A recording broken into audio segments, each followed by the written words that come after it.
Good afternoon. My name is Robert Gross, and I'm Professor of Medicine and Epidemiology at the University of Pennsylvania Perelman School of Medicine and co-director of the Penn CFAR. It's my pleasure to introduce this afternoon's plenary speaker, Dr. Rochelle Walensky. Dr. Walensky did her undergraduate work at WashU, majoring in biochemistry and molecular biology. She received her MD from Johns Hopkins, where she stayed for her medicine residency. She then went to Mass General for ID fellowship, at which time she also completed training in clinical effectiveness in the MPH program at Harvard School of Public Health. She began her academic career as an instructor at MGH and rose through the ranks to full professor, and in 2017 became the chief of the ID division. The focus of much of her research career has been to apply modeling strategies to understanding the drivers of the HIV epidemic and outcomes of care, both domestically and internationally. She's also been a leader in studying the costs of care to help strategize choosing the best measures to implement to get the most out of public health expenditures. She's published over 300 papers in top journals such as the New England Journal of Medicine, Lancet, JAMA, and many others, and held multiple NIH grants, including R01s for optimizing HIV testing and for novel approaches to HIV/TB clinical trials. Dr. Walensky has also served on the enormously influential DHHS panel on antiretroviral guidelines for adults and adolescents and chaired the NIH Office of AIDS Research Advisory Council. As many of us have, Dr. Walensky quickly returned her research attention to the COVID-19 outbreak. She applied her modeling skills to this new pandemic and was an early influence on the approaches needed to control it. As you all know, based on her outstanding contributions in HIV and her early contributions to COVID-19, Dr. Walensky was appointed by President Biden as the 19th director of the CDC in January of this year, where she currently serves. I think we can all be proud as a research community with how the HIV-focused work of one of our own has been so critical in informing the approach to mitigating the COVID-19 pandemic. Today, she's going to focus her attention back on HIV and talk to us about CDC's efforts to end the HIV epidemic. So please join me in giving a very warm CFAR welcome to Rochelle Walensky. Thank you so much, Dr. Gross. I am so delighted to be back home in the CFAR with all of you and to speak with you this afternoon. And maybe I'll first start before talking about HIV to just thanking all of you. As Dr. Gross said, so many of you, so many of us stepped up to the plate to take the science, knowledge, clinical care, behavioral science that we knew from HIV and apply it to this COVID pandemic. And I know that that has been hard, that has been taxing for all of us. So I just want to thank particularly this community for all of the work outside of what they've done specifically for HIV and what they've done for COVID. And I know people are so interested in getting back to the important work that we do together in HIV. Today, I think we would all agree that we have the powerful scientific tools that we need to practically eliminate HIV transmission. To end this epidemic, I think we need to take these tools and make them more accessible and do the implementation science to demonstrate how we can use them to end this HIV epidemic. And that is so much of the work that we do at CDC. To make sure we have the tools and the science that we know works into the hands of the people so that it can be best utilized. And as I mentioned, although so much of our attention has been focused on COVID these days, our community has adapted, we've innovated, and we've reoriented our focus. And some of these new challenges have brought us new solutions, new innovations to be able to address the HIV epidemic in a new innovative way, new and novel ways. So I want to spend a few minutes talking about our latest research and innovations and then provide some examples of what we are doing at CDC to span from both research to practice cycle. Next slide, please. So in 2021, CDC awarded $117 million to health departments to help rebuild and expand HIV prevention and treatment efforts. And really, this was a re-energizing of our current efforts just after we had been focused for so long on COVID, and we continue to. We are anticipating that communities will use these funds to customize and implement high-impact strategies that will reduce local barriers to HIV prevention and care. And the hope really here is to be multidisciplinary, to work with communities to establish on-the-ground teams that are made up of epidemiologists, healthcare systems, disease interventionists, medical, scientific, public health, and social services, so we can collaborate to use these tools together to address the HIV epidemic. Next slide. So this is going to be very common to how CDC approaches so much of what we do, but as it specifically approaches ending the HIV epidemic, we look to diagnose, and that is to make HIV testing possible, simple, accessible, and routine. To treat, and in this case, to work importantly to quickly link patients to care, to get them on treatment and to get them virologically suppressed, and then importantly to re-engage people who might have been lost to follow-up. To prevent new infections. And in this context, really what we're talking about is increasing the availability of pre-exposure prophylaxis among the populations that could benefit most, and also partnering with other agencies and working with local communities to implement syringe services programs. And then finally, to respond quickly to outbreaks, ensuring all jurisdictions have the capacity to quickly identify when an outbreak is happening, to investigate it, to respond, and to break the chain of transmission. Next slide. So what I'd like to do is we take those 4 pillars is to look at them each individually and then perhaps provide some examples of what we're doing specifically in some of this work. So let's start with the pillar of diagnosing all people with HIV. Here we're looking at developing new HIV testing technologies, expanding HIV self-testing efforts, increased routine HIV screening in traditional and non-traditional healthcare settings, and then identify innovative and effective testing interventions. And of course, underneath all of these strategies and priorities is addressing the social and structural factors that continue to serve as barriers to the pillar, in this case, HIV testing. But next slide. What I'd like to do is drill down on just one of them so I can give you a specific example. And in this case, I'd like to talk about HIV self-testing efforts. So first, CDC was interested, next slide. CDC was interested in understanding the efficacy and feasibility of implementing self-testing program, which allows participants to acquire at no cost HIV self-tests and to help them order them on the internet. And so this was an evaluation of a randomized controlled trial where we looked at HIV home testing, where MSMs were recruited via the internet. It was a 12-month study, a longitudinal study, and it recruited over 2,600 MSM through online advertisements, particularly targeting racial and ethnic minorities. It was a 1-to-1 randomization, and for people who filled the online survey and completed quarterly surveys, they were given 4 HIV self-tests after the baseline survey, and they could share these tests with people within their social networks. Next slide. And this was the result of that trial. Enrollment was about 25% Black and 27% Hispanic. And for those who received self-testing, you can see the results on the bottom left. There were more overall HIV diagnoses, more first-time tests that were done, and more repeat tests that were done. So for the 1,300 people who were in the self-test arm, there were 25 new HIV diagnoses compared to the control arm, which were 11 new HIV diagnoses. And importantly, the ancillary benefits, when folks gave them to their people in their social networks, there were an additional 34 new HIV diagnoses. So we were reaching not only the people at risk, but also their at-risk networks. The cost effectiveness analysis was done alongside this trial and demonstrated that just in the 1,300 people that utilized self-testing, there were an averted 3.3 potential transmissions, about 14 and a half years of life saved, and nearly $1.6 million of lifetime HIV care costs associated with this program. Next slide. So that was a randomized trial, but what we also wanted to do is look at how we could do this through demonstration projects. So this was a demonstration project that was really targeted to the 26 EHE jurisdictions where people could conduct routine self-testing. The portal to request tests was available in English and Spanish, and you could request these tests and the tests would be mailed to you through a public-private partnership. So these tests were provided for free, and this was done.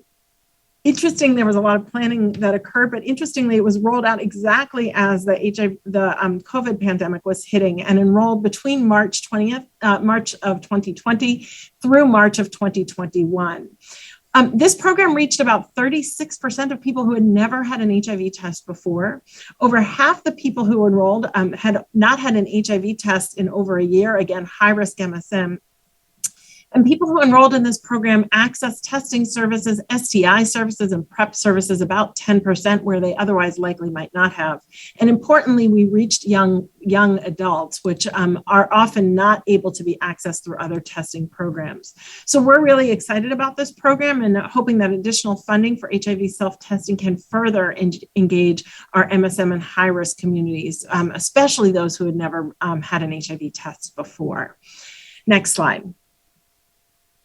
So as we move on to the next pillar on treatment, of course, we want to link people into care, re-engage people in care, and make sure that they can be virologically suppressed and retained. So to do so, we're looking at programs that increase rapid linkage to care and treatment, re-engage those who aren't in care, improve viral suppression in people with HIV, and increase ART adherence. And then, of course, employ status-neutral approaches to care delivery, all with the underpinnings of addressing social and structural factors that continue to serve as barriers to virologic suppression.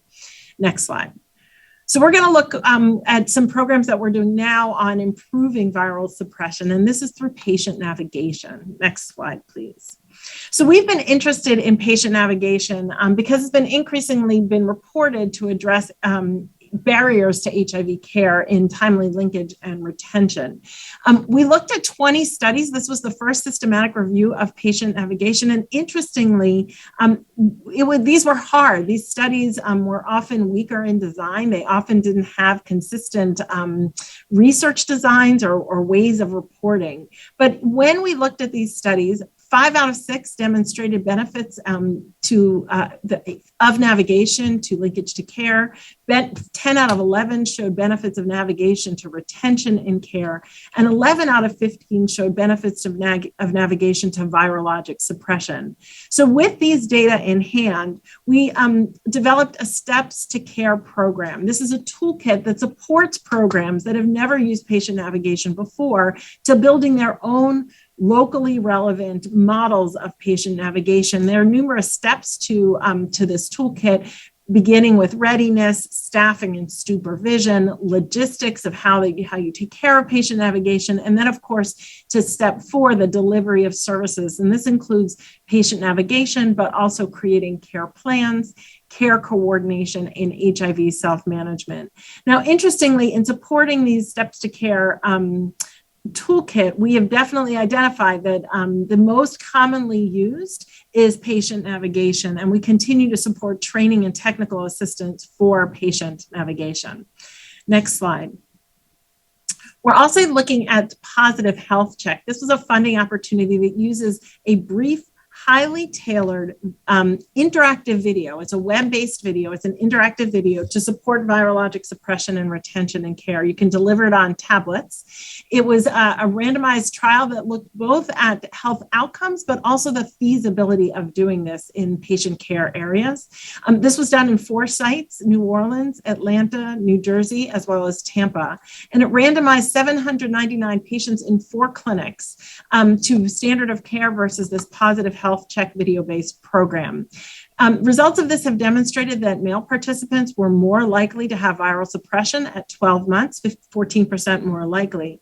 And importantly, that both younger patients and older patients were less likely to have to be lost to follow-up at 6 months. Of course, we need to provide support for organizational climate, readiness to participate in a patient navigation program and in this Positive Health Check, and those were important results from this program. Next slide, please. So moving on now to prevention, of course, one of the major pillars of ending this HIV epidemic, and among them certainly is PrEP. So we're looking at developing and evaluating and optimizing novel PrEP interventions, integrating new technologies, long-acting PrEP, and preparing for novel biomedical prevention agents, developing, evaluating, and optimizing syringe services programs, as well as employing status-neutral approaches to PrEP delivery, again, with the underpinning of making sure that there are no structural barriers in the way of our patients in accessing these services. Next slide, please. So we're going to look briefly at the optimizing novel PrEP interventions. Next slide. And this is a program called the Thrive demonstration projects, Thrive standing for Targeted Highly Effective Interventions to Reverse the HIV Epidemic. So from 2015 to 2020, CDC demonstrated, had numerous demonstration projects in multiple cities to support state health departments in community collaboratives to bring a collaborative portfolio of HIV prevention and care services to cities where HIV burden was high. And so we did this in numerous cities, and we were able to enroll about 12,000 Blacks and about 10,000 Hispanic MSM, 1,100 transgender women into these demonstration projects to support their PrEP navigation was a lot of what these services reported. And what they were able to show, as you can see on the right, is that PrEP navigation was associated with increased linkage to care among MSM between 2015 and 2020. Interestingly, the study also demonstrated, the demonstration project also showed that PrEP prescriptions increased when you could co-localize your PrEP services with your HIV testing services. So if people were coming into a test, they may well be a high-risk individual, and we could link the PrEP services there. And that was a really effective way of reaching high-risk communities. Next slide, please. This, I think, is a really nice demonstration of what we were able to do in the Thrive program between 2012 to 2019. On the horizontal axis, you can see the time among Black MSM and Hispanic MSM, Black on the left, Hispanic on the right, with the number of new HIV diagnoses provided on the y-axis. And what you can see here is in the unfunded programs, stable or perhaps even increasing number of new HIV diagnoses. However, in the programs that implemented the Thrive demonstration project, we could see decreases or perhaps stable, but some decreases in new HIV diagnoses. Next slide. And then finally, our final pillar I want to chat about is response. And this is really about responding quickly. How do you identify that there's a new cluster happening, and how can you stop those chains of transmission? So identify new and better approaches to evaluating response outcomes, develop and assess investigative approaches, high-yield testing interventions, effective interventions to rapidly improve care and delivery and HIV prevention services, and then describe the contribution of HIV clusters to the overall HIV incidence, all with the underpinning of addressing social and structural factors that allow clusters to happen. Next slide, please. So we're going to talk briefly about the how we can describe the contribution of HIV clusters to overall HIV incidence. Next slide. And this is, I think, a really interesting use of molecular clusters and diagnostic to identify these molecular testing in order to identify these clusters. And now with so much genomic sequencing that is happening in the context of COVID, our ability to ramp up this actually, I think, has a lot of potential. We're now sequencing between 40 and 70,000 COVID sequences a week in the United States and have really ramped up the capacity to do this kind of thing. So CDC's developed an approach to detect these molecular clusters of rapid HIV transmission through transmission network analyses of HIV sequence data. And those data are routinely collected through our national HIV surveillance system. And that what we do is we focus on high priority clusters. So we look at these tightly related genetic clusters within the last 3 years, and we define a priority cluster as whether there's at least five people with a new HIV diagnosis within that cluster in the last 12 months. Next slide. So overall, in the US, the HIV transmission rate is approximately 4 transmissions per 100 people with HIV per year. And what we were able to do in these first 60 molecular clusters is identify HIV transmission in 44 per 100 person years, which I think is actually really remarkable, especially since none of these first 60 clusters were recognized through traditional epidemiologic methods alone. So really this is using mixed methods of allowing these molecular clusters to help us do the investigative work of what epidemiology alone had to do before now. Since December 2015, CDC's molecular analysis has identified over 250 clusters of rapid transmission. Next slide. And then what we're really looking to do is to bring this down to the state level. Next slide, please. And so Secure HIV Trace is a secure and user-friendly tool for health departments to do exactly what we've been doing at the CDC. We now have over 200 active users across 50 health departments, where they are looking at over 650,000 that are sequences that have been uploaded. We've provided them with the tools as to how they can do the genetic analysis to identify these clusters at the local level and intervene even faster. Next slide, please.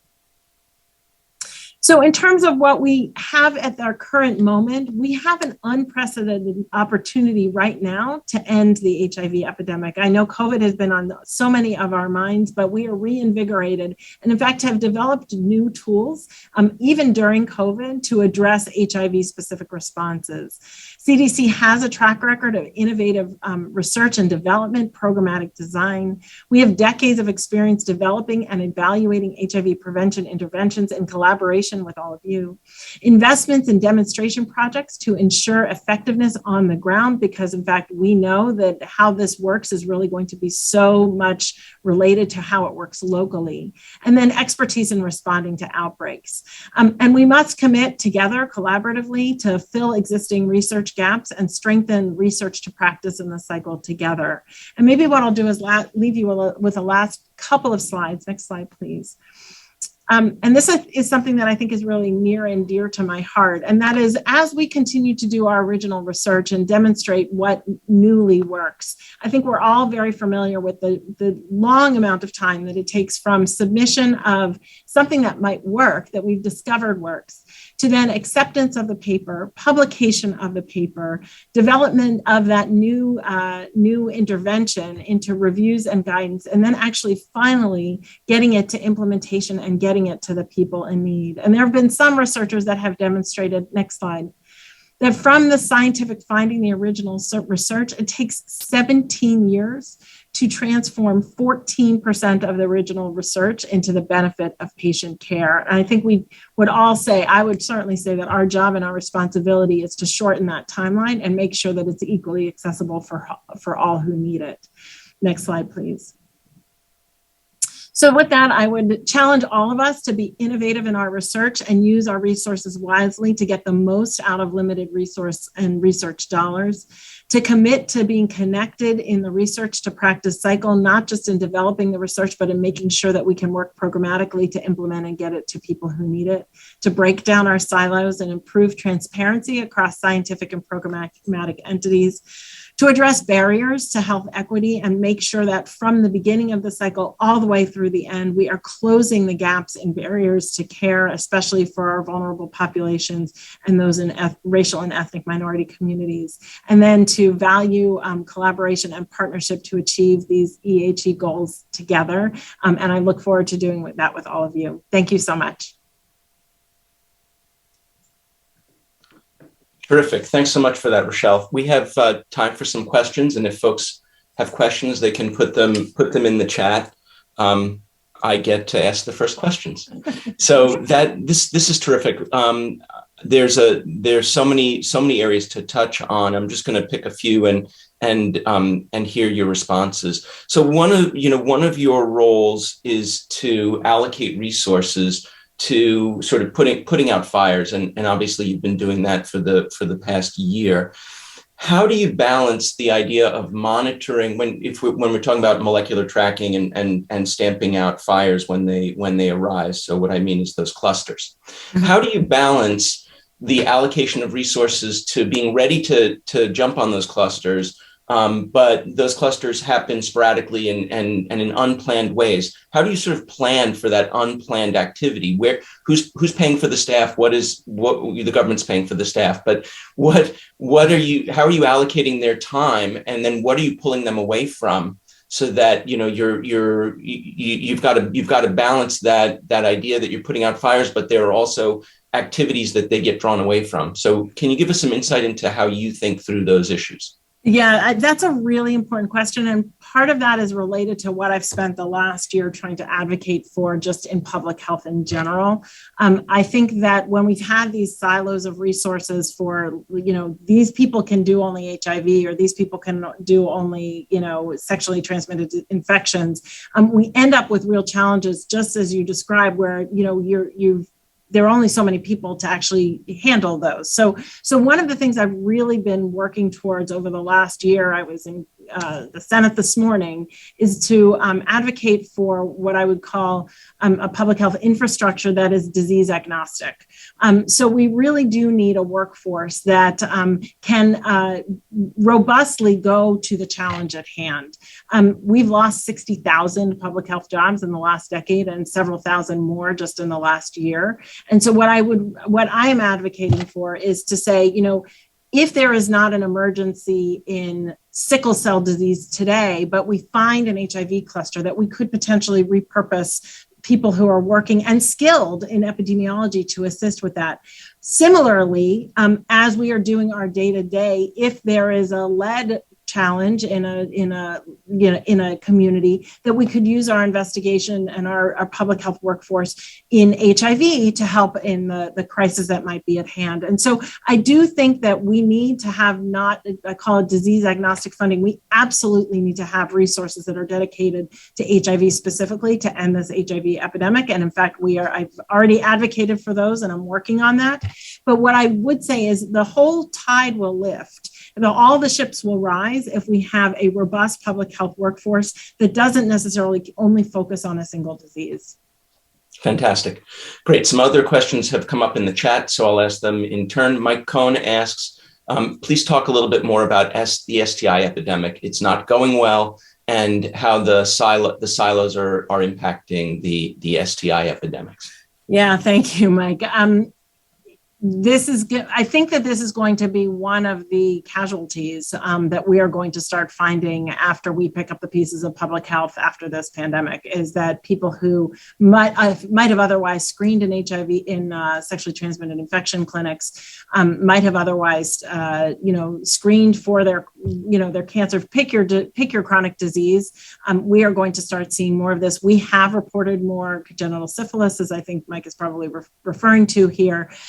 And so we have to absolutely get back to the work of public health in its baseline, and we don't have the resources of the people in this current moment to do so. And that's exactly why I have been saying, we need this infrastructure.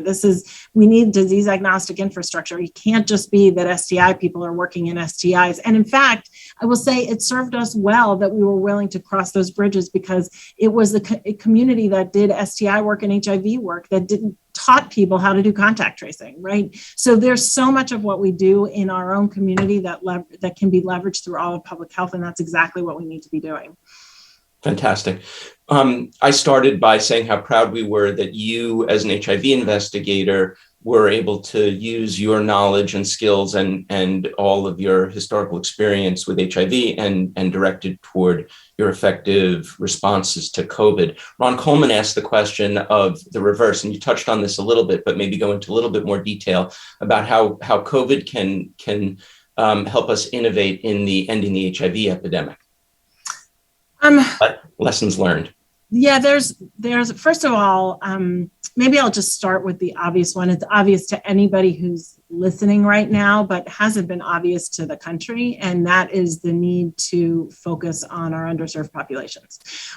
We can't get out of this pandemic or the HIV epidemic until we focus on our underserved populations and we provide the resources that need to be provided in those communities. And part of what I've been saying about the disease agnostic public health workforce is that they need to come from and be upskilled from the communities they serve. These have to come, everything is local. If we had trusted messengers in all of these communities that were doing hypertension and diabetes care and HIV care and contact tracing, then when we said, please roll up your sleeve for a vaccine, that would have been easy because they would have been there and they would have been trusted. So I think that that's really key and really important. And I'm really advocating for resources towards health equity. And I think those are finally being heard. The other thing I think that's really true here is that we have been doing a lot of telehealth. That has allowed us to provide our expertise in areas where we've had, lack of expertise in certain communities. It has also allowed us to reach communities that might not come in for health. I know the telehealth has been working well, actually, for our adolescents. They're willing to engage by telehealth where they otherwise might not have come in. So I think that we have a lot of lessons to learn. There will be more. We have to spend a lot of time on mental health. We have to spend a lot of time on opioids and a lot of energy and resources to get out of this wave that we were in before COVID and that we continue to be, harmed by during COVID.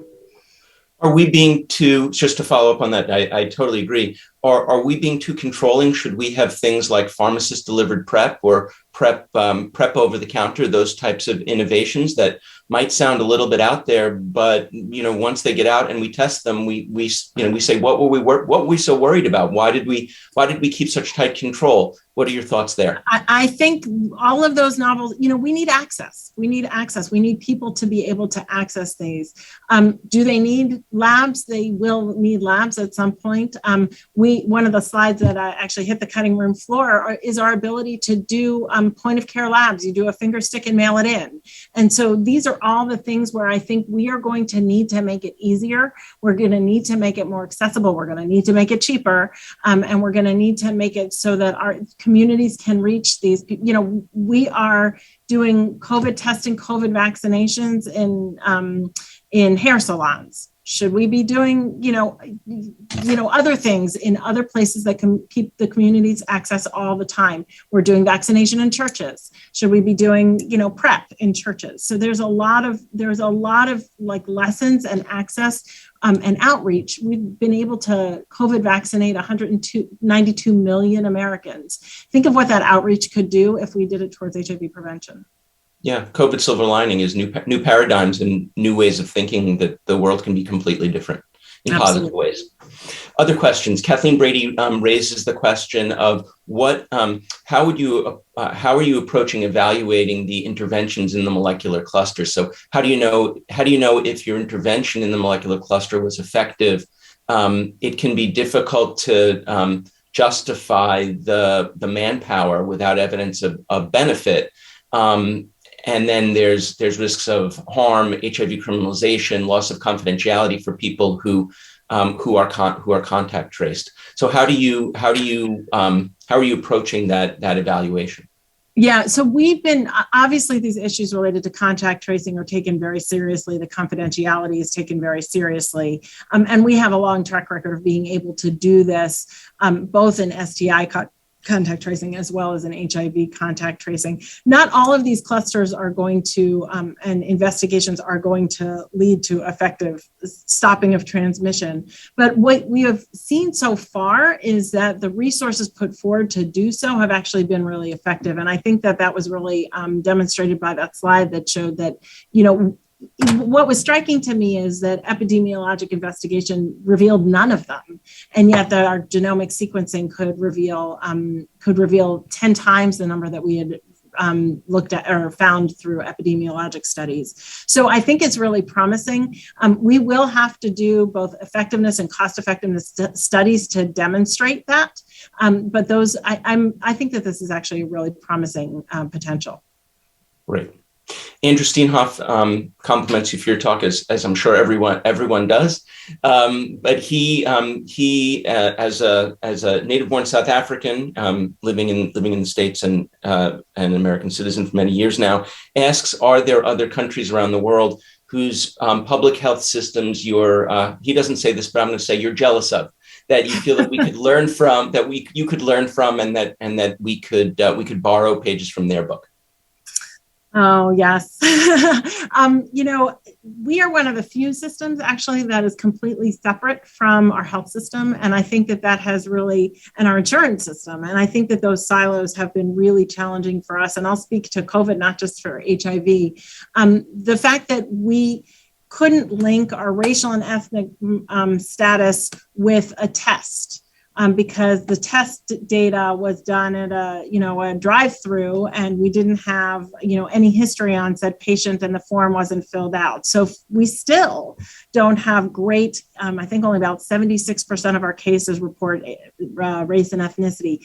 Integrating our electronic health records with our testing data, for example, in COVID, would be super helpful. And then, what I will point to, because we've all seen so many of these papers now, is Israel. Small country, very hard to do. It's the size of New Jersey. So how are we going to do this here for the entire country? But to be able to link clinical data with vaccine data, with outcomes data, with public health data, I think gives us the capacity to look at data in really different ways, and has informed a lot of decision making in Israel, and we've stood on their shoulders in terms of what we're learning from them. UK also has a lot of capacity to do that. Wouldn't it be great if every one of those COVID tests that had been sent to LabCorp, we could do a genomic sequence on? We don't have the capacity to do that sort of thing here in this country. Great, got it. Another question is, how can CDC bring people with life experience into the broad HIV STI programs? So Michael Carfin had asked this from DC, where he's found that hiring community members as navigators was particularly important. What's CDC's plan for bringing in people with life experience into the circle? A key part of our strategy in scaling up our public health workforce is going to be in including community members. I think one of the things, and I've said this before, one of the things that's going to be so key is we've seen how so many community members have stepped up to the plate just in this last year and a half to participate in public health. We know that those community members are interested in doing so at all levels of training, and I think now is our moment to continue to engage them, not just through COVID, but through all of the things that you just described: HIV, STI, hypertension, diabetes, all of public health. How do we engage community members in our churches? How do we engage and keep them engaged? And in fact, so many people stepped up to the plate to be contact tracers, for example. I think that we have a unique opportunity in this very moment to do just that. Great.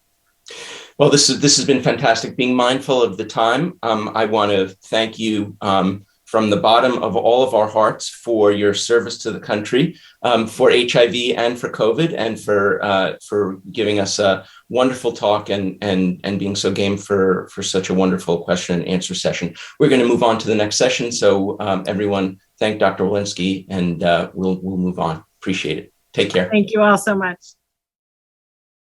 Hi, everybody. Welcome to this session on biomedical prevention, the next generation. I'm Ian Frank from Penn's Infectious Disease Division, and it's my privilege to co-moderate this session along with Dave Weiner from the Wistar Institute and a pioneer in DNA vaccines. We all understand the essential role biomedical interventions will play as we work to achieve success in ending the HIV epidemic. Long-acting PrEP has the potential to be a transformative modality. The development of an HIV vaccine will not be as simple as developing a SARS-CoV-2 vaccine, but there are both new and innovative strategies being evaluated and new vaccine platforms and immunogens being tested. We continue to need to understand the immunologic correlates of protection and control of HIV replication, and we need to understand the community's perspective if we hope to implement these new interventions. So that's what we're going to be talking about over the next hour. And our speakers, in order of their talks, are Lynette Trawick from the Well Project, Penn's Drew Weissman. If you heard Larry Jameson's remarks earlier today, he mentioned that Drew and Katie Carrico have gotten a lot of deserved recognition for their mRNA vaccine work that's helped to develop COVID-19 vaccines. But Drew and Katie published 20 years ago in the Journal of Immunology a publication about mRNA technology as being a platform for HIV vaccines. Also, Bill Schief from the Scripps Research Institute, Raphael Landovitz from UCLA, and Dieter Mielke from the Duke CFAR. Lastly, I want to remind everybody to enter questions in the chat box along the way, or you can raise your hand to ask a question and we'll call on you later. So let's hear the presentations. Hello, my name is Lynette Trawick, and I'm the founder of IMU Incorporated. IMU is a nonprofit that serves women who are living with HIV, mostly helps to educate and build their support systems around them, hopefully to reduce stigma. So I'm here to talk about a very important topic to me and my community, prepping for the PrEP vaccine. So immediately, as soon as I hear the word vaccine, I'm pretty sure, like a lot of us, my brain automatically reverts to the COVID vaccine. Back in March of 2020, we were blindsided. The entire world was sat down. The entire world was leveled out by the effects of COVID. We were told that for 2 weeks, we would have to stay home. We would not be able to go outside. Children wouldn't be able to go to school. Adults wouldn't be able to go to work. I don't know about you, but I remember at that time, I went crazy just with the thought of having to stay in the house for 2 weeks and without anything to do. So here we are almost 2 years later, and we're learning how to adjust to the new norms. You know, things like a lot of us are now working from home when we weren't working from home before. Children are learning virtually, and we're doing virtual conferences such as this one today. So it really made me reflect again on the COVID vaccine when it comes to the PrEP vaccine.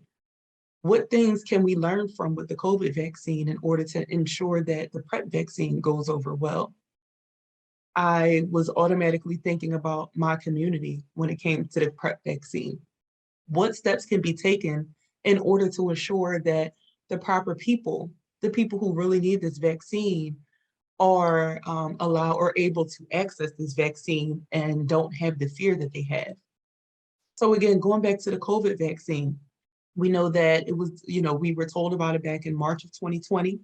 December of 2020 is when the Pfizer vaccine came out, and it was released for people ages 16 and up to be able to receive it.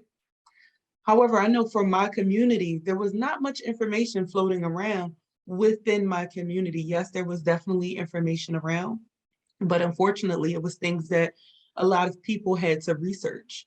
There were questions that went unanswered, and not necessarily because medical providers weren't answering the questions or the information wasn't put out there, but more so because of a lack of trust from our community. And when I say our community, I mean the Black and brown people within the inner city. Lack of trust. There was also just a lack of general knowledge of medical, just medical language. Not knowing how to communicate the things that we need, not knowing how to ask the proper questions. So again, moving forward now, you see a lot of things on social media. Social media is a very well and underused tool. However, again, reflecting back to the COVID vaccine, as soon as you type anything that has anything to do with COVID now, you can type COVID, you can type shot, you can type vaccine. And you then get a bar underneath of the status or whatever it is that you're typing that says, for more information, click here. Great tool. Great way to utilize social media. And I feel that that would be a great way to utilize social media when it comes to the PrEP vaccine. The PrEP vaccine should start, we should start talking about it now. The information should be put out now. One thing that I discovered or I learned over the past several months was that the COVID vaccine was actually created from a lot of the research that was being done from the HIV, from trying to find a cure for HIV and come up with a vaccine for HIV. That was new knowledge for me. That should not have been new knowledge for me. And I feel like the same thing goes with my community. So where I feel like things kind of go haywire is when information is not put out in a timely fashion. I was able to communicate with several of my friends and as well as different members of my community, have a couple of different conversations with people on social media about the vaccine, the COVID vaccine coming from HIV research. they were surprised, and it actually helped them to open their minds a little bit more to being receptive to their COVID vaccine. So for those people who feel like the COVID vaccine came out too fast, I can't trust it. How did the COVID vaccine come out before an HIV cure? Different things like that. They're trying to microchip us. Being open and transparent with the information will help to ease some of those fears. Allowing that information to get to our community will help to ease some of those fears. Make social media blasts about what's happening now with the HIV vaccine, with the PrEP vaccine, excuse me. Make it to where when people are typing things on social media, such as HIV, STDs, STIs, there's a pop-up that starts talking about this PrEP vaccine that is soon to come. Let the information flow now. Let's get rid of that mistrust. If there's mistakes that are going on, let us know about those things as well. Because there's a thing about transparency. The transparency will help to build up the trust. Have that drop down box just like it does with the COVID vaccine. And one of the most important things, a lot of this information that is being relayed to my community, the Black and Brown community, the inner city community, the urban community, is not coming from people who look like us. That is one of the most important factors.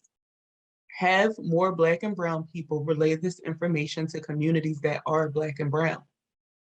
Trust me, we as a community will be much more receptive when it's coming from people who look like us. So that is something that's extremely important, and that's something that we lack in our community is who that information comes from. I've had several conversations regarding that as well. I'm very open when it comes to my community and different things that we talk about. And I feel like I'm a liaison between the medical community and my inner city community. So I love being the voice for them. I love being able to communicate the things that we are talking about. So definitely, representation matters. Representation matters a lot. Be truthful, be transparent about what's going on. So those are the basic points that I wanted to bring up as far as prepping for the vaccine, the PrEP vaccine. What are those things that need to be done in advance? So again, just to kind of recap a little before we go into, the discussion later on, which I'm so looking forward to. But before we go to the discussion later on, be open and transparent. Be honest when it comes to mistakes or failures or new discoveries. Utilize social media more. When it comes to PrEP, when it comes to HIV, I'm loving being able to hear more ads about HIV medication. Do the same thing when it comes to the PrEP vaccine, not just PrEP, but the PrEP vaccine. Let us know what you guys are doing to prepare before it's actually released and available for the public. And again, last, and I'm going to say it again, be truthful and be transparent. That will make a world of difference. I look forward to having a conversation with you later, answering any questions that you may have, as well as learning more information from not just from the speakers and the presenters, but for everyone in general. So thank you so much for having me. And again, I look forward to speaking with you later. Thank you very much. I'm happy to give today's talk. I wanted to start by giving an overview of vaccines in general. And this just highlights that vaccines go back to 1798, when Edward Jenner noted that milkmaids during the smallpox epidemic weren't developing smallpox. And he also noted that the cows that they were working on had lesions that looked a lot like smallpox. He took these lesions and used them to inject people, and they were protected from smallpox. Now, for the COVID-19 vaccine, these are the different platforms that have been developed. And of note is the mRNA LNP platform. This is a timeline of mRNA and mRNA-based therapeutics. And it goes back to 1961 when mRNA was first examined.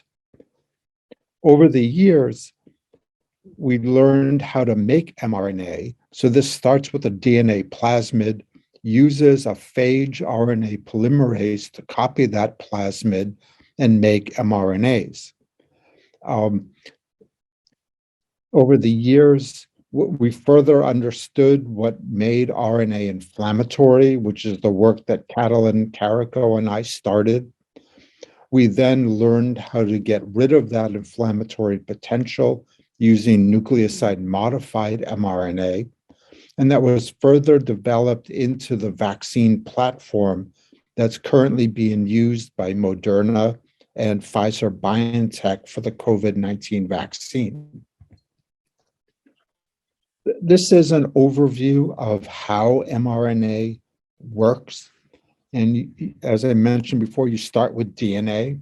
You use a phage polymerase to make RNA. This RNA has optimized untranslated regions, cap regions, poly A tail, and the protein coding section. That RNA is encapsulated into lipid nanoparticles to protect it from RNases and enhance uptake by cells. Once in an endosome, the RNA is released in the cytoplasm. It's read by a ribosome that produces protein that's either secreted or put on the surface of the cell. And it's also digested and processed for MHC class 1 and class 2 presentation.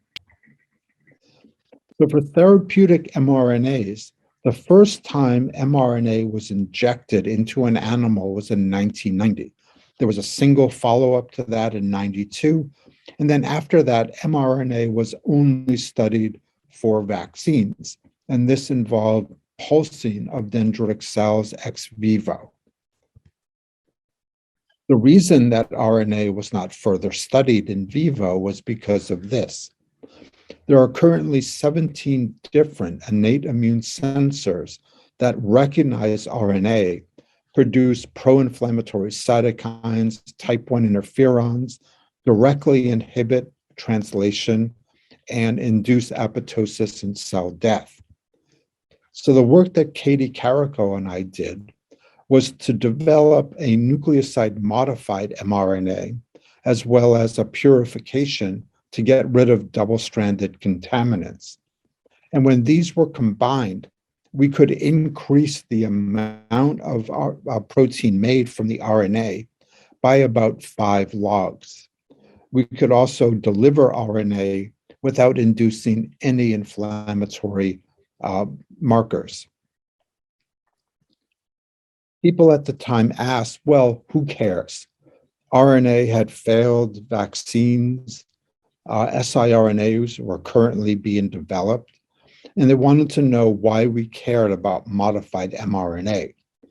And our answers at the time were that this is what it looks like to make a protein therapeutic. You start with 50,000 liter drums of CHO cells or other mammalian cells to make the protein. And then you had to figure out how to purify it away from the cell culture contaminants. Every protein that you wanted to make required a different cell line and different cell culture conditions and different purification conditions. So this resulted in proteins being incredibly expensive. With mRNA,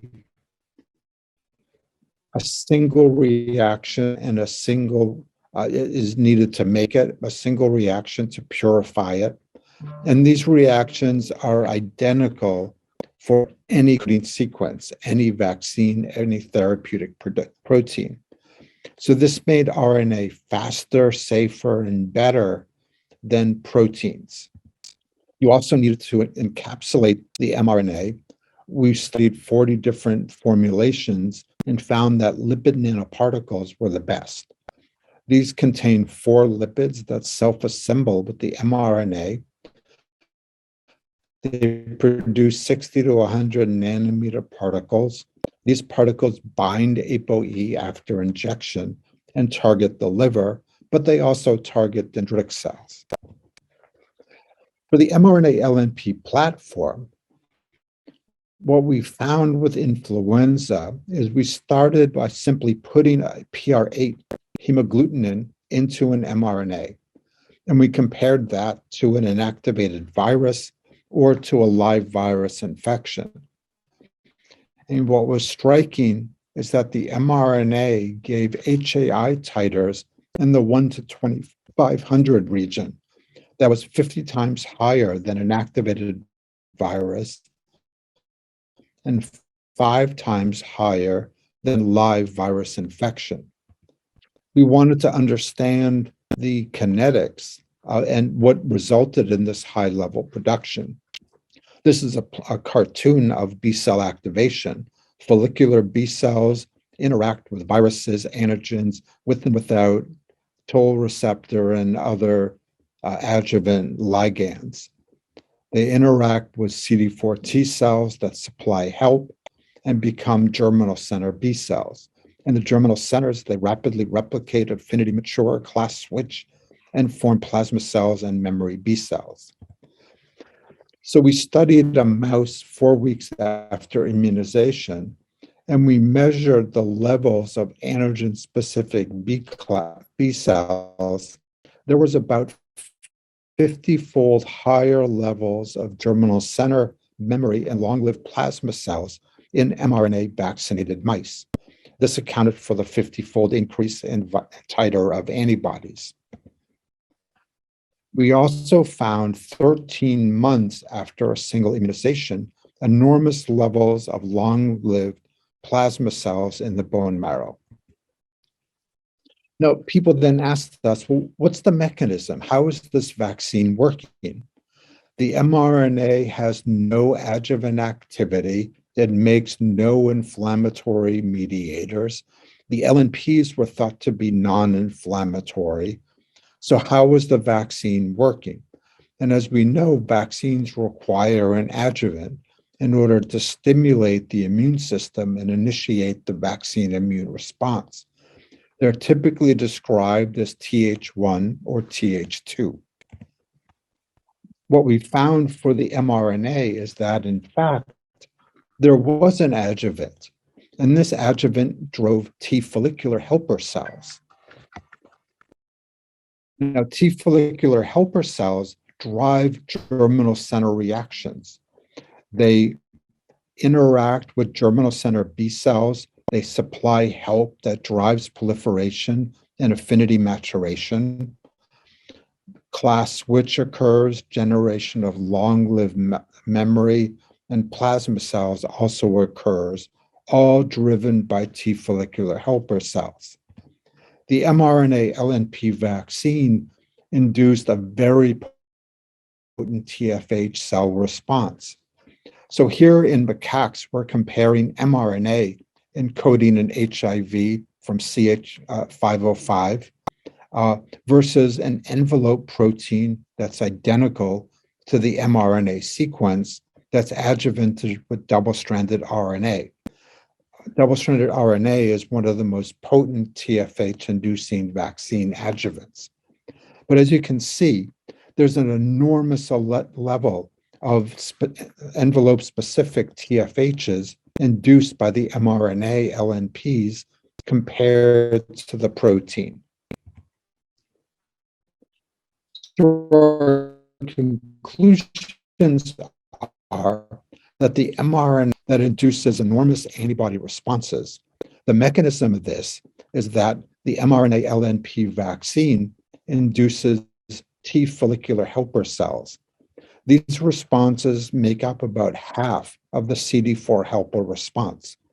Typical vaccine adjuvants induce about 5% of the CD4 helpers as TFHs. We also know this vaccine has potent efficacy and safety in humans. So I need to thank the people in my lab and all the labs that I collaborated with who performed these studies, and mention our funding primarily from the NIH, but from a variety of sources. Thank you. Good morning. My name is Bill Schief, and I'd like to talk to you today about our efforts to design a vaccine to elicit broadly neutralizing antibodies against HIV. The field has discovered, as you know, many different broadly neutralizing antibodies, or BNAbs, and the best of them can neutralize many diverse isolates, some up to 99% of all isolates. Many of the best are very, very potent. BNAbs can provide sterilizing immunity in non-human primate models. And most recently, the AMP trial demonstrated that potent BNAbs can protect in humans.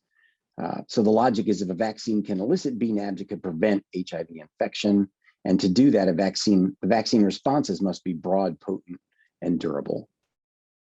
So our primary goal of the work that we're focused on is to develop a vaccine that elicits sustained protective levels of broadly neutralizing antibodies in humans. And if we can achieve that, we would also at any time be very happy to combine such a vaccine with a synergistic broad coverage T-cell vaccine, of course. So our hypothesis as far as eliciting BNAbs goes is that an effective HIV vaccine will need to consistently induce BNAbs against 2 to 3 different sites on the HIV envelope in most vaccine recipients. And we think that targeting multiple sites is necessary to provide adequate breadth and potency against the huge diversity of global isolates. So what is required to induce a protective broadly neutralizing antibody?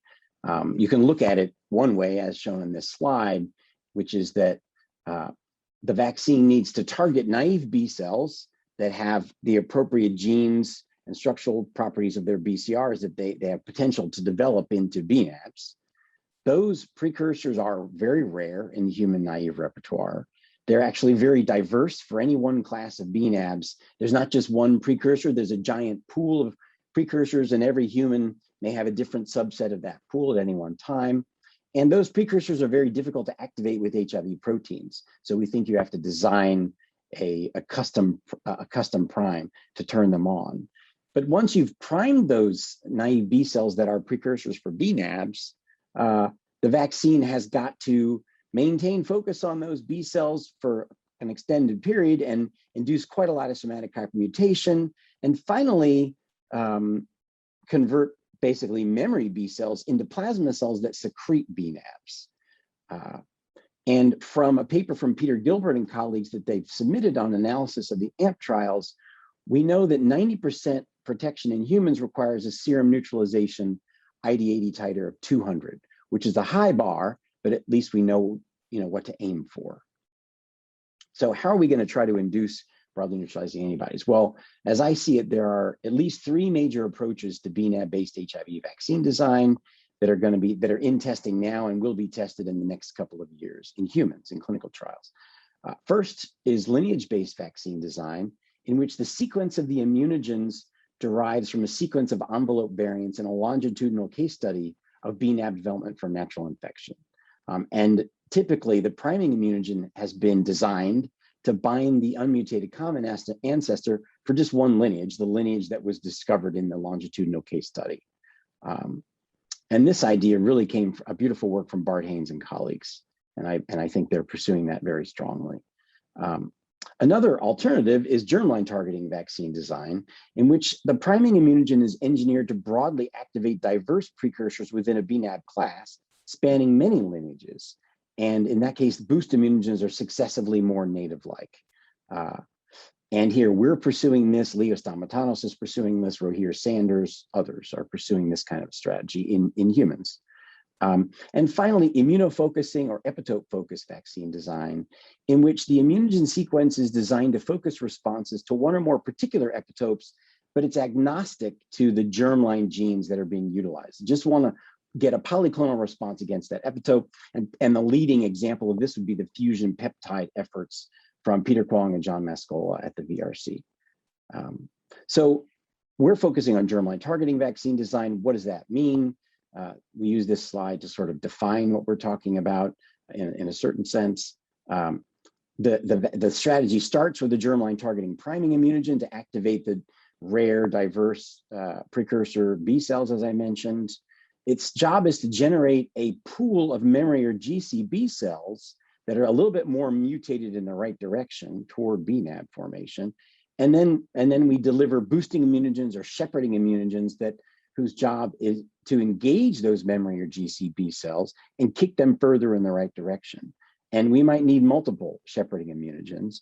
And then finally, we'll have polishing immunogens that optimize the breadth and potency and carry out this final stage, which is to convert the memory pool that has the right specificity into long-lived plasma cells that secrete BNAbs and will reach that titer of 200 and maintain that over time. So that's the goal.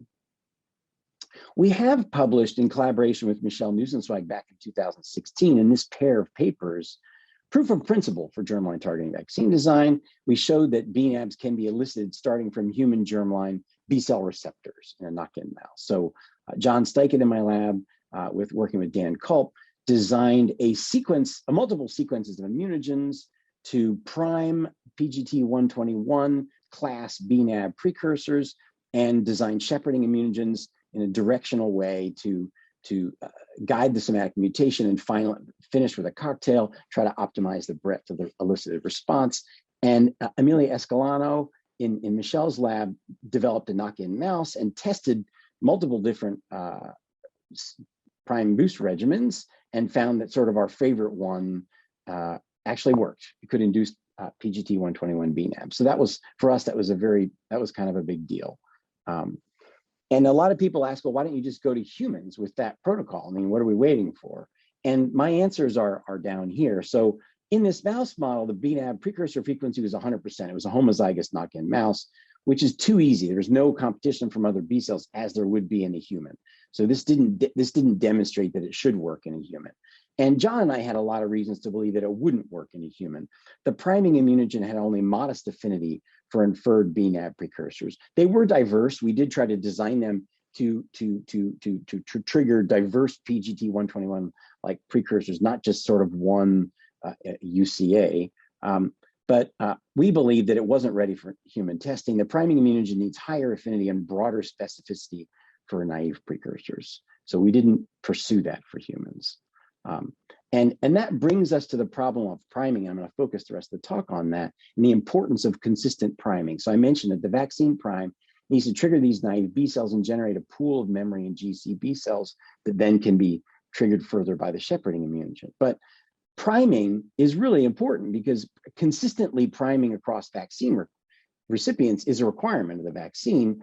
If you, in any one vaccine recipient, if the prime fails, the rest of the fancy shepherding and polishing immunogens won't have anything to do. They will fail, and the vaccine will fail. So we've placed a lot of emphasis on trying to get the primes working as well as possible.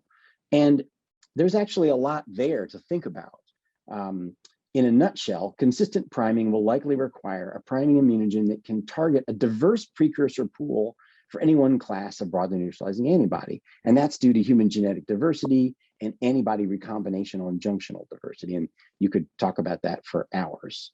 But bottom line, the priming immunogen needs appreciable affinity and avidity for diverse precursors, diverse human naive B cells. And so one interesting question to look at as we move forward and look at these clinical trials happening, testing these different methods, these different approaches is, can any or all of these generate consistent priming of BNAb precursors in humans? So it's a big question for our field. So in our case, our lead project for germline targeting vaccine design is we call it the VRC01 project. VRC01 class broadly neutralizing antibodies engage this GP120 CD4 binding site. In order to do that, they require a heavy chain with a VH12 gene and a light chain with a 5 amino acid LCDR3. But otherwise, they have diverse heavy chain CDR3s and they have diverse light chains. It's a very broad pool of antibodies. So we need a priming immunogen with appreciable affinity and avidity for diverse VRC01 class human naive precursors. And we've been working on that for a long time, more than 10 years now. We have a germline targeting immunogen called EOD-GT8-60mer. It's a self-assembling nanoparticle presenting 60 copies of an engineered GP120 outer domain. And through a collaboration with a lot of different people in a lot of these publications, many different labs, different institutions, we've demonstrated that this molecule does have appreciable affinity and avidity for diverse VRC01 class human naive precursors. It primes VRC01 class responses in stringent mouse models, and it can induce VRC01 class memory responses that can be boosted toward BNAb development in mouse models. And we have conducted the IAVI G001 phase 1 clinical trial to test EOD GTH-60mer. And I don't have time to go through the data here in this short talk, but the results will be submitted for publication soon. So look out for that. But that isn't the end of the story. Like I said, we believe we need to induce more than one class of broadly neutralizing antibodies. And VRCL1 class germline targeting is an easy case, quote unquote, owing to strong dependence on the VH gene rather than HCDR3. I wouldn't say it was easy, but it's easier than the other ones we have to carry out. So a key question for the field is, can we prime BNAB precursors for other BNAB classes? And the big problem is the heavy chain CDR3 dominance of most of those classes. Those BNABs rely on the HCDR3 to mediate their specificity and their binding affinity, and that very much complicates the process of designing a germline targeting priming immunogen. And our proposed solution is generalized germline targeting design that would be published in this paper, Steichen et al. In Science 2019. And basically, I don't have time to go through the whole method. I hope you'll check out the paper. But what we said was our repertoire-guided germline targeting approach provides a framework for priming the induction of many HIV BNABs and could be applied to most HCDR3 dominant antibodies from other pathogens. And so we're pushing really hard on that to learn how to prime other responses. And I'd just like to thank all the people involved in this work. I bolded many people, past and present, from my lab that are working on various projects with in this work. And obviously, we have lots of collaborators at Scripps, great collaboration with Fred Auld at Harvard, with Guido at Emory, Shane and his lab at La Jolla Institute, Facundo and his lab at Reagan, Michelle Nussenzweig, I mentioned that great paper, those papers that we did with Michelle and his lab. We're moving to test these things in collaboration with Moderna in humans using mRNA. I didn't have time to talk about that, but it's a fantastic collaboration. And obviously all the help from people from IAVI and the funders. And I'd like to stop there and say thank you. Thank you. I'd like to additionally thank the organizers for the opportunity to present to you all on long-acting HIV pre-exposure prophylaxis, referencing specifically cabotegravir, and thinking about the implications of long-acting PrEP on HIV testing algorithms and implementation, which we're eagerly anticipating for cabotegravir. These are my disclosures. Just to make sure we're all on the same page, the context in which long-acting pre-exposure prophylaxis has been developed has been on a large body of evidence demonstrating the efficacy of tenofovir-based oral pre-exposure prophylaxis across a variety of populations and contexts and routes of delivery. The randomized efficacy data is summarized here using a conceit that I developed that I found more approachable than a table of efficacy results, wherein the population at risk based on sex at birth is represented by the shape of the outline, and the point estimate of the efficacy result is represented by the blue shading. The solid colors represent daily administration, and the barred fill-ins represent pericoital or on-demand dosing. The next generation of PrEP agents, which we've called PrEP 2.0, were sort of developed in response to observations that population-level reductions in HIV incidence were not equitably and universally realized across at-risk populations, and there was a need for additional choices and modes of delivery that would be more acceptable, more discreet, less toxic, and more congruent with people's sexual practices. And those included a vaginal ring, which recently received European Medicines Association approval and is currently before the US FDA, and the approval of tenofovir alafenamide based daily pre-exposure prophylaxis for all routes of exposure except for vaginal, which received FDA approval last year. Additional trials are ongoing. So in that context, we designed HPTN 083, which was a phase 2b3 randomized active controlled trial looking at long-acting injectable cabotegravir compared to daily oral TDF-FTC. This particular study was done in cisgender men and transgender women who have sex with men. We did have a sister study, HPTN 084, that I'll briefly reference later, that was a similar study design in cisgender women in sub-Saharan Africa. Both studies had a similar design, whereas individuals who were at risk and otherwise eligible were randomized in a one-to-one fashion either to Group A, the orange top half of this slide, which is the cabotegravir arm, or Group B, blue on the bottom half of this slide, the daily TDF-FTC arm. Everyone received both a cabotegravir product and a tenofovir-based product through the first 2 phases of the study. One was active, one was placebo. No one received both active agents. No one received both placebo agents. So to be clear, there was no placebo arm. There was a daily oral lead-in for 5 weeks, and then an oral injectable comparison for basically the next 3 years. People in the orange cabotegravir arm on the top received active cabotegravir injections and an oral TDF-FTC placebo tablet. The injections were administered every 8 weeks after an initial 4-week interval between the first 2 injections.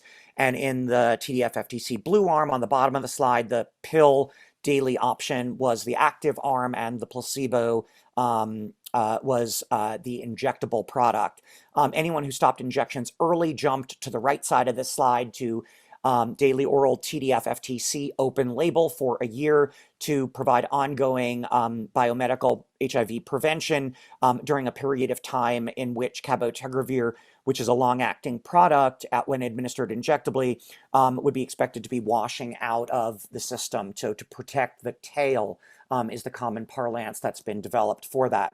I'm going to show the results in 2 parts here, because it really gets to the question that we're going to be discussing today, which is the sensitivity of conventional HIV testing algorithms with long-acting PrEP. On the top of the slide are the initial results, which used the protocol pre-specified HIV testing algorithm, which involved a rapid FDA-cleared point-of-care assay, as well as a laboratory instrumented-based antigen antibody assay at every study visit, and also included, in addition to those 2, an HIV RNA assay that had to be not detected within 14 days of initial enrollment into the trial. So again, the top half of the slide, results we presented at AIDS 2020. We found 13 incident HIV infections in the cabotegravir arm for an incidence rate of 0.41 per 100 person years, and 39 incident infections in the TDF-FTC arm for an incidence rate of 1.22 per 100 person years. On the right side of the top half of the slide, you can see the hazard ratio with 95% confidence intervals, representing a hazard ratio of 0.34, or a 66% reduction in HIV incidence in those randomized to cabotegravir compared to TDF-FTC, which not only excluded the pre-specified non-inferiority margin of 1.23, the solid black line, but the superiority margin of 1.0, the dotted black line, and also the study's alternative hypothesis of 0.75 for a hazard ratio for a definitive superiority result. What we discovered, however, is that the sensitivity of that testing algorithm that I already described was insufficient to adequately identify HIV infections with long-acting PrEP. And we hypothesized that you will need more sensitive assays like a viral load as part of screening assays when using long-acting PrEP agents. And based on central laboratory testing, a post hoc algorithm that we deployed, we were able to further clarify that one of the incident infections, or the previously thought to be incident infections in the cabotegravir arm, actually was prevalent and had been suppressed by cabotegravir administration when it was used as a PrEP agent. So we had a slightly post hoc revised incidence rate in the cabotegravir arm of 0.37 per 100 person years, with a slightly adjusted hazard ratio that you can see in the lower right portion of the slide. We presented these results at CROI 2021, and all these results have now been published in the New England Journal of Medicine.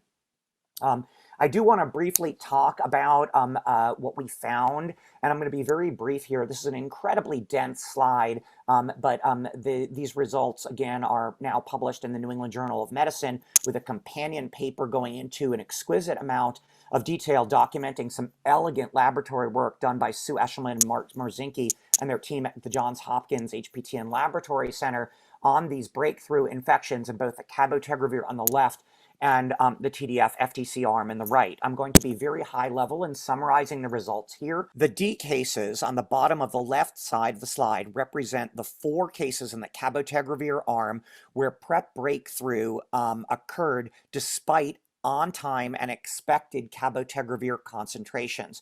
And what's notable here is 2 of the participants' samples were not able to obtain a genotype. The viral loads were too low at virologic breakthrough.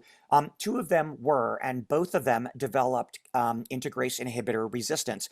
One of them was clearly treatment emergent. D3 had a K103N alone at the initial virologic breakthrough, and then evolved an R263K mutation in the integrase gene on top of that with further cabotegravir exposure.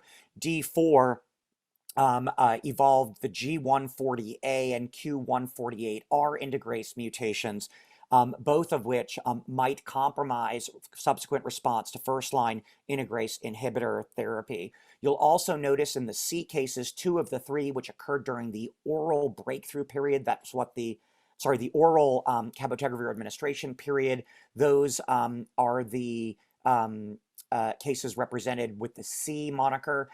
2 of the 3 of them developed integrase inhibitor resistance that would be suspected to compromise initial integrase inhibitor based treatment regimens. So the take-home message here is early detection of breakthrough using more sensitive, likely nucleic acid-based or virologic testing is likely going to be required with cabotegravir as a PrEP agent, and treatment of breakthrough infections with non-integrase inhibitor genotype-driven based ART regimens is going to be an important consideration. On the right side of the slide, I will again summarize an enormous amount of nuanced data here. Basically, 37 of the 39 incident infections that happened in the TDF FTC arm were attributable to non-adherence. There were 2 of them represented on this slide by E16 and E34, where I cannot fully explain them by non-adherence. That doesn't mean that they occurred in the context of perfect adherence. It just means that I cannot fully explain them with non-adherence. E16, the putative explanation, is transmission of K65R resistant virus. There is not an M184V, but there is non-nuke associated mutations. And E34, I just don't have good data and was not able to get a good genotype in order to fully assess the profile there. But the other 37 incident cases are clearly attributable to non-adherence to study product. So where we are at this point based on these results, and you'll see this added to the dapivirine ring and the TAF-based pre-exposure prophylaxis slide that I showed previously. We're now calling this PrEP 3.0. The 083 results indicated here with the masthead from the New England Journal that came out in August of this year, and also the primary results of HPTN 084 that I previously mentioned, comparing TDF FTC head-to-head to injectable cabotegravir in cisgender women in sub-Saharan Africa that Sinead Delaney-Moretlowe presented at the R4P conference last year, where there was a 90% reduction in HIV incidence rate in those randomized to the cabotegravir compared to the TDF FTC. There were only 2 incident infections, three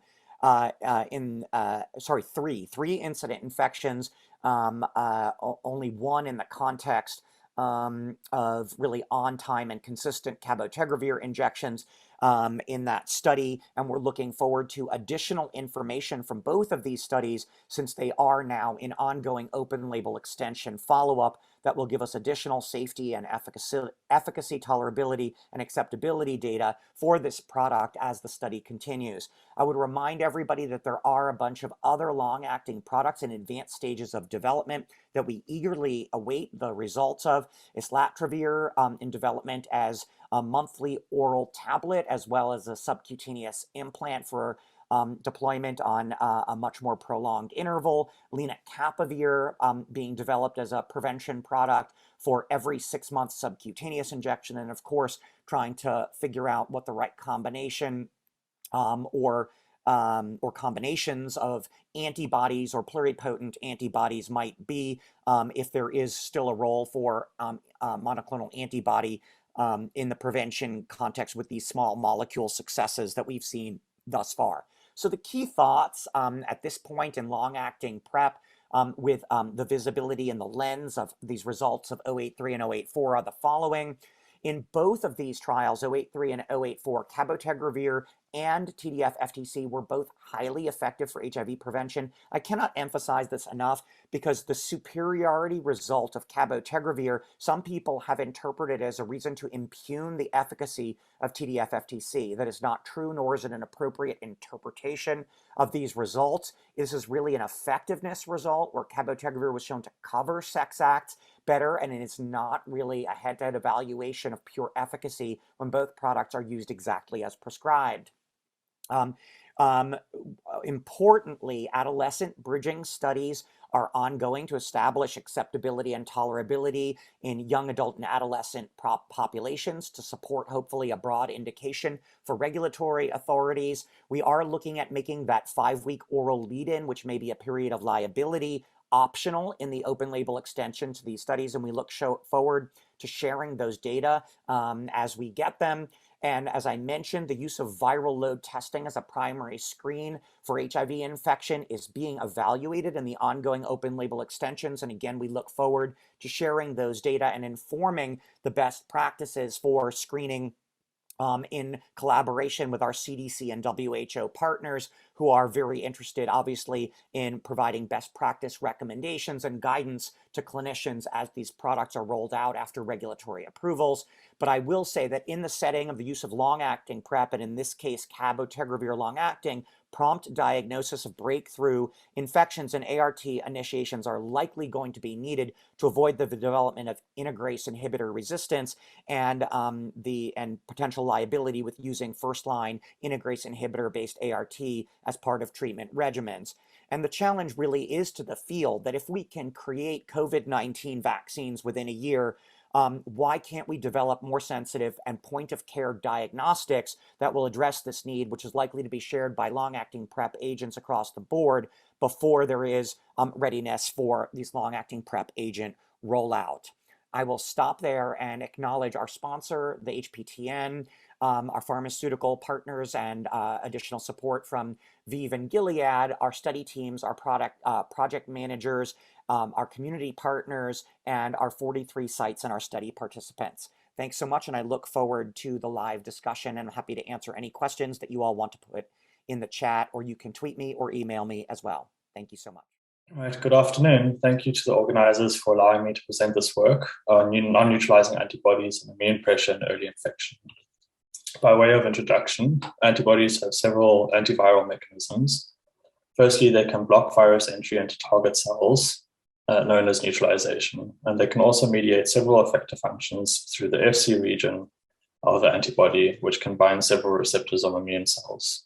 One example is antibody-dependent cellular cytotoxicity, where antibodies bind to both viral proteins on the surface of infected cells and effector cells, mediating release of cytotoxic molecules which kill the infected cells. And these effector functions can be mediated through antibodies that do not necessarily neutralize the virus. Viral escape from immune pressure is often used as an indicator of the importance of an immune response and has been observed extensively with neutralizing antibodies.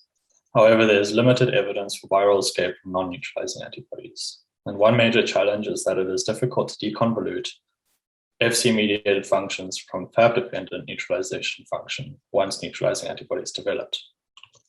So the objective of our study was to investigate whether ADCC-mediating non-neutralizing antibodies can impact viral populations in very early infection prior to the development of neutralizing antibodies. And to do this, we used samples from 5 women in KwaZulu-Natal, South Africa, who had been enrolled into the Caprisa cohort prior to HIV infection and later became infected. We sequenced HIV envelope using both conventional Sanger and next-generation platforms from early infection and over time, and conducted functional antibody neutralization and ADCC assays using plasma.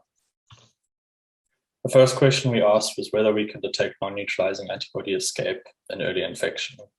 And we did this by first assessing HIV envelope evolution in one individual, CAP239, over time. And an A is a highlighted plot indicating amino acid changes from the transmitted founder virus at the top over time. The gray shaded region shows where neutralizing antibodies were detectable. And we observed 2 sites, K97E in the C1 region and S481N in the C5 region, that seemed to be under weak selective pressure. and were ruled out as being in T-cell epitopes. After neutralizing antibodies became detectable, escape was observed at several other sites, as shown by the black arrows. We incorporated the mutations into the transmitted founder envelope and tested their effect on neutralization. And you can see that the two mutations we observed early, in orange and green, had no effect on neutralization. But when we incorporated them into the full virus and tested for their effect on ADCC, they showed increased resistance, as shown by a shift of the lines to the right. So our conclusion was that ADCC mediating non-neutralizing responses can exert immune pressure in early infection. We then looked at viral evolution over time. And in A, we can see a phylogenetic tree of envelope evolution from 2 to 37 weeks post-infection. And the highlighter plot on the right shows key mutations that develop. And you can see three major evolutionary pathways develop at around the time neutralizing antibodies are detected, indicated by the brown, red, and orange boxes. The brown pathway is characterized by the S481N mutation and other mutations at position 462 and was not detected after 19 weeks post-infection. Then there's the red pathway characterized by similar mutations, as well as neutralization escape mutations, and the orange pathway, which did not incorporate S481N, but other neutralization escape mutations. We cloned several of the envelopes observed at 13 and 19 weeks post-infection from the different pathways into IMCs, indicated by the arrows, and tested their sensitivity to ADCC neutralization using contemporaneous plasma. And you can see that the viruses from the brown pathway were completely resistant to ADCC at 13 weeks, but had no effect on neutralization. The viruses from the red pathway were resistant to both ADCC and neutralization. And the viruses from the orange pathway were sensitive to ADCC, but resistant to neutralization. So our conclusion was that ADCC-mediated non-neutralizing and neutralizing antibody responses drive viral evolution along distinct pathways. So just in summary, we observed ADCC-mediating non-neutralizing antibody-driven immune escape in early HIV-1 infection in one individual, showing that these responses can exert selective pressure on HIV. And viruses that were ADCC resistant were selected for in the absence of neutralizing antibody pressure. After neutralizing antibodies developed, the virus evolved to preferentially escape neutralizing antibody responses, often without escaping ADCC, indicating that neutralizing antibodies exert stronger selective pressure on the virus. And our conclusions are that while responses that control infection may be different from those that provide protection, the ability to force immune pressure provides an indication of the importance of an immune response. And our data adds to the cumulative evidence that while eliciting neutralizing antibodies should be the primary goal of HIV-1 vaccine design, ADCC-mediating antibodies could contribute to increasing the protective efficacy of a vaccine. And with that, I'd just like to thank everyone involved in the study, the funders, and particularly the participants of the CAPRISA 002 acute infection cohort. Thank you. That was a great series of talks. We have in the chat a couple of technical questions. We can start with those. And then I'd like to ask broader questions about prevention. So first question from Harris Goldstein to Drew. How does peripherally injected mRNA get into the lymph node to stimulate T follicular helper cells? Could this approach be used for HIV sequential germline targeting priming HIV vaccine? So it's actually very interesting because the LNPs within 3 hours after IM injection have loaded just about every lymph node and the spleen and the liver of mice. And we see similar in macaques. So the nanoparticles are 80 nanometers, so they're the size of a virus, and they travel very well through the lymphatics to lymphoid organs and then through the circulation to target every lymphoid organ. We are using them currently with lineage design immunogens. And we've done UCA stimulating immunogens and get very good results, very good expansion and mutations in the UCAs. Okay, question from Ron Coleman to Bill. Thinking about Drew's talk about mRNA potency by targeting TFH cells and your plan to use mRNA for prime, is it possible that a prime could be too potent so that it limits the space for further maturation and boosts will just augment the initial antibody response? It's a fair question, but from our experience, I would say no. I mean, we're talking about sequential heterologous immunization. And so, you know, the next immunogen needs to be different to cause further maturation. And so the prime really should be kind of as strong as it can be, I think. And in our experience so far in mice and in humans, we don't get that much mutation from the prime. We get some. You can see that it's going a little bit in the right direction, but you can see that there's a long way to go. So it doesn't seem like there's any concern about a prime being too strong. It'll be really interesting to find out. In mice, our priming immunogens work fine delivered by mRNA. And we don't know yet in humans. I would assume, I certainly hope that given the performance of mRNA in humans with COVID vaccines, that the priming will work, you know, extremely well, but that we need to make sure that that's true. Rafi, Mike Cohn says, congratulations. Could you say a few words about lenacapavir, which is already in phase 3 efficacy studies with the HPTN moving forward with a study in special populations? Yeah, thanks. You know, obviously, we're very excited about lenacapavir. Mike, I'm not sure if you heard, I did mention it briefly at the end in reviewing sort of what's in the pipeline for long-acting PrEP agents. It's a capsid inhibitor that's obviously first in class from that particular group, and you know has been shown to have anti-HIV therapeutic efficacy in both treatment-experienced and now naive populations, and is in advanced phase clinical development as a prevention agent, as monotherapy, as an every 6-month subcutaneous injection, which in other prevention contexts has been more acceptable than intramuscular or intravenous administration of parenteral agents. So that's tremendously exciting. Its potential for non-compromise of first-line treatment options, should there be resistance at breakthrough, obviously very exciting and attractive. And non-human primate data from both vaginal and rectal challenge models suggest that it's a reasonable agent to look at in human trials. So I think we're all really eagerly anticipating the phase 3 human clinical trial results. There's been a little bit of concern in treatment experienced populations, what seems to be perhaps a lower barrier to resistance than other classes. So again, the proof will be in the pudding of the human efficacy studies that are in the field now. So stay tuned for more, but a tremendously potentially exciting opportunity should it prove to be safe and effective and able to be administered subcutaneously every 6 months. Dave Weiner?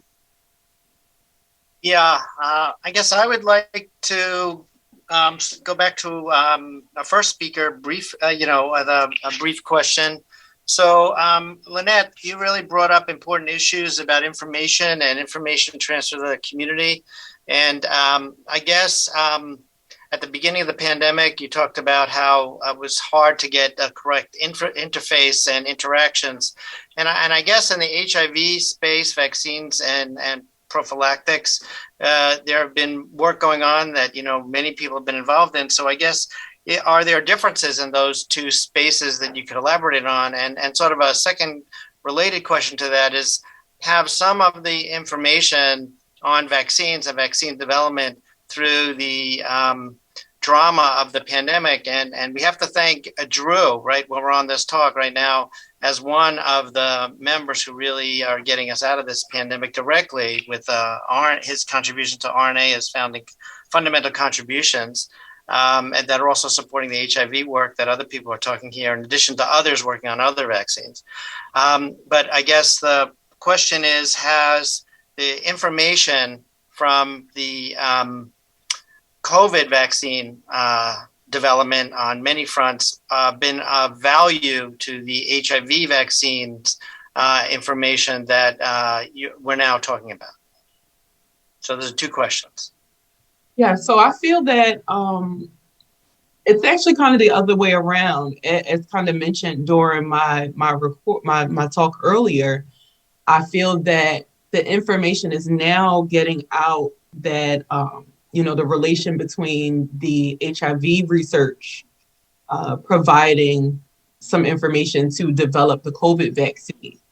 I feel that in my community, that's not really a known conversation. That's not really a known topic. However, I do feel like the conversations are opening up more now, more so as far as HIV in general is concerned.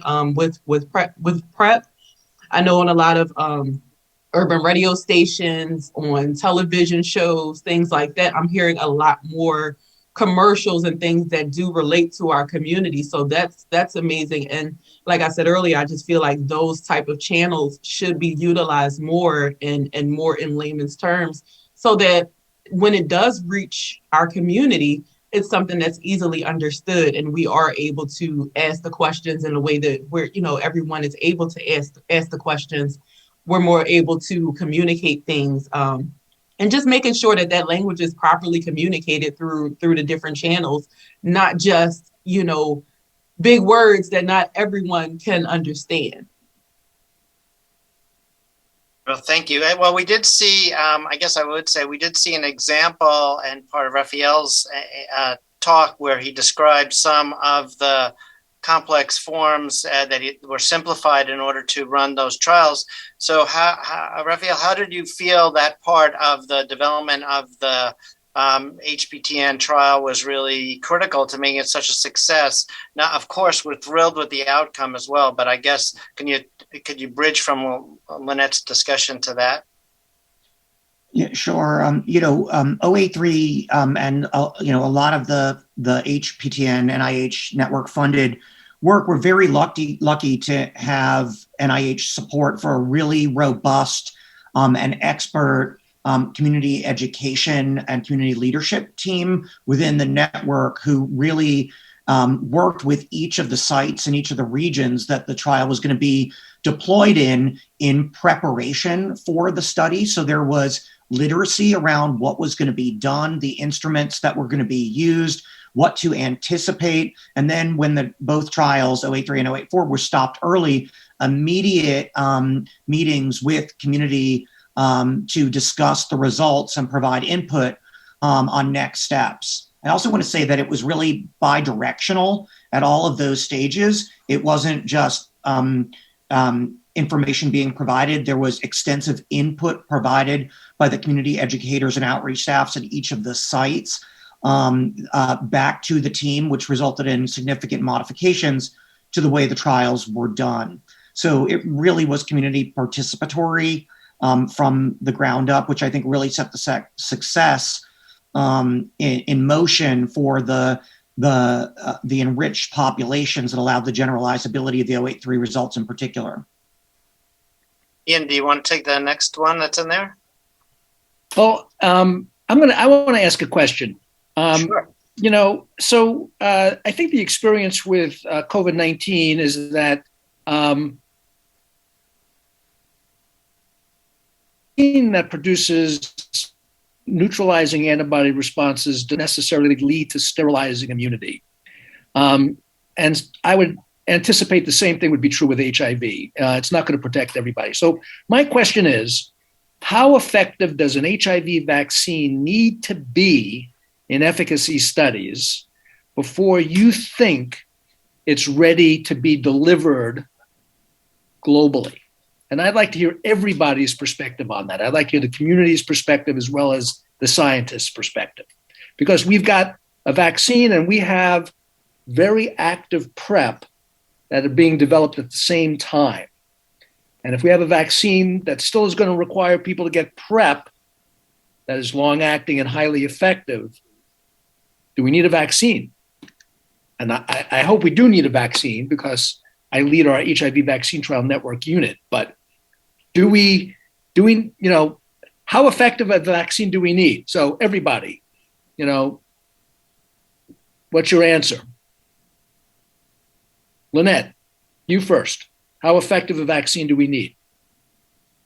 Well, we need it to be very effective. Give me a number. I want a number. I want a number between 0 and 100. I would say about a 100. We definitely need it to that's be. the goal. That's the goal. But like, would you be satisfied with 60%? 70%? I think I would be satisfied initially with about a 70%. That would give me a little more, definitely a lot more than half of, a lot more than half of the confidence that I would need to know that at least we're moving into the right direction. Okay. Dieter. Yeah, interesting question. I think, any vaccine that can, halve the number of infections would be great, at least more than the RV144, but, the higher the better. If you wanted me to give a number, I'd say maybe 65% would be fantastic.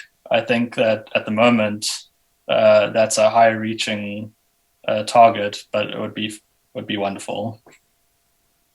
Bill, you must think about this all the time.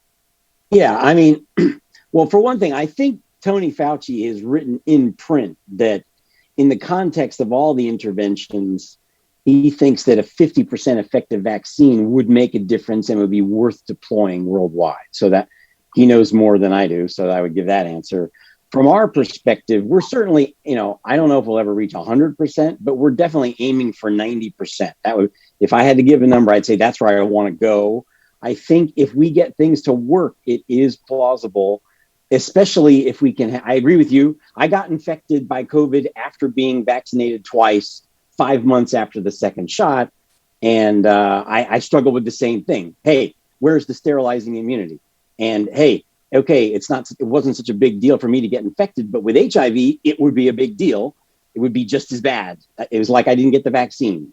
And so I think, we won't get sterilizing immunity from antibodies, but in all cases, but maybe in some we will. Like if we have the titer, if we have an ID80 of 200 against the virus that's challenging, I think you could argue we may get sterilizing immunity in some cases. And if we can get T cells there to back up the antibodies, we might be able to achieve 90%, 95%. We'll have to see how well we can do. I think we need T cells both to lower the titer. There's papers from Bali and Eric Hunter and Rama Amara showing that, if you have T cells, you might be able to protect with a lower titer of antibody. And Lewis Picker's work shows, look, if you get the right T cells, you can get infected and then you can clear it. So, I think we actually have a realistic hope of making a really good vaccine. Rafi, your answer, and we've got to be done in 2 minutes. Okay. I say you got to aim for the stars, and I think the stars here is 90% plus. But you come down to this question of if you have a less effective intervention, but one that people will use, its public health benefit could still be tremendous.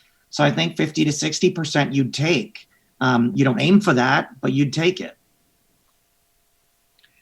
Dave, you want to wrap up the session? I guess I would say that I think these were great comments. We didn't hear Drew's number. Drew, if you... I think Drew had to leave.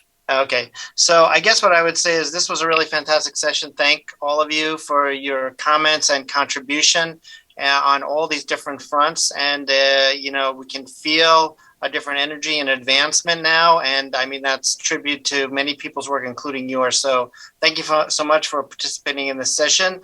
And Ian, it's been great to co-chair with you. Likewise. On behalf of Ron Coleman and the entire CFAR faculty and staff, I want to thank all of you for making this virtual day an engaging and thought-provoking event. The Penn leadership team knows that I was holding out hope until the last possible minute that we could host you in person and show you all of Philly's well-known sites like the Rocky Steps and the Art Museum, Independence Hall and Liberty Bell, but also underappreciated sites like the Barnes Museum, quirky places like the Mutter Museum, but also our incredible dining scene. Sadly, Ron and Kate and the rest of the national leadership were right. in recognizing in January and February that despite the vaccine, virtual was going to be the reality in 2021, as it was for 2020. I still have to give a shout out to Drew Weissman, whose mRNA vaccine platform almost got us to be in person.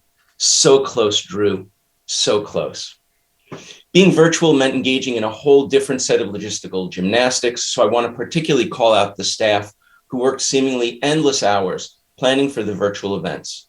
Kate Gordon, our executive director, Mandy Bell, our program manager, and both of them, along with Amy Honorato, project manager of the Prevention Science and Community Engagement Corps, for herding the cats and getting the videos shot. Great job, guys. I'd like to thank our moderators, Jose, Dolores, Luis, Katie, Kathleen, Ian, and Dave, for giving of their time. And of course, thank you to all the presenters. The depth and breadth of the work you're all doing to end AIDS is astonishing. Your work in those with HIV ranged from cellular and subcellular mechanisms related to the HIV reservoir to issues of structural racism affecting HIV treatment outcomes and on diverse populations, youth, sexual and gender minorities, and others. And in HIV prevention, from vaccine to drug to behavioral strategies. I think we've come to learn from the model of the HIV continuum of care that we need to address all of these barriers in order to achieve our goal of eradicating HIV.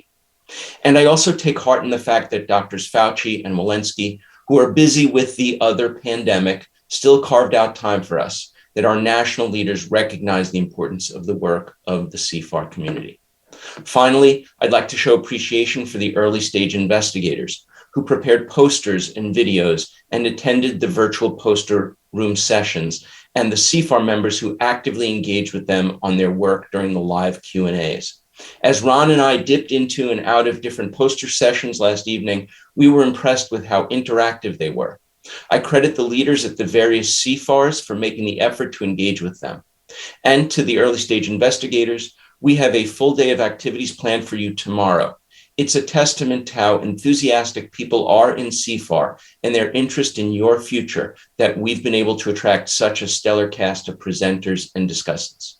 So I'll close by paraphrasing a quote from the Passover Haggadah. Let's hope for next year in person in Chicago. Thanks, everyone, and take care.